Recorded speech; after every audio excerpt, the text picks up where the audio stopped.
creo que repetir las palabras prensa y libertad unidas, una a la otra, son fundamentales porque ahí se juega la libertad, la democracia, el derecho, la razón, todo. Creo que el periodista debe seguir causando miedo a la política.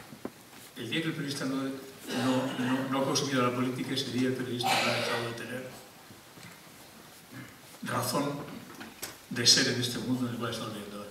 Da igual el soporte, internet será o el soporte que sea. Hablo del periodista, el periodismo, la palabra libre del periodista, el poder enjuiciar, contar y enjuiciar con libertad. Quiero terminar mencionando a este respecto una anécdota personal, y es que cuando yo era jovencillo, tenía 16 años y quería ser reportero para ir a la guerra y vivir aventuras y viajar, iba a un periódico que era La Verdad de Murcia, de la misma cadena que Ideal. No sé si lo sigue siendo, ¿no? Creo que sí. Y allí había un viejo reportero, se llamaba José Monerri, de esos que había siempre en las redacciones. Y un día me dijo, vas a ir a entrevistar al alcalde de Cartagena. Yo tengo 16 años que hacía con el alcalde de Cartagena. Me da miedo, le dije. Y me dijo, chaval, no, Zagal. Cuando lleves un blog y un bolígrafo que debe que tener tenido a ti es el alcalde. Qué bueno. Y no lo he olvidado nunca.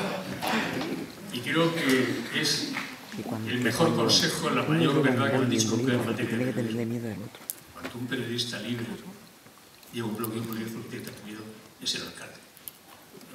O el equivalente. Solo me queda despedirme deseando que los periódicos de ahora, de Guadix, de Granada, de España, del mundo en el que vivimos, siga habiendo periodistas, de esos veteranos, resabiados, con ese mayor de nicotina, que le digan al periodista joven que empiece, chaval, que tiene que tener tipo de tía ese alcalde. Muchísimas gracias.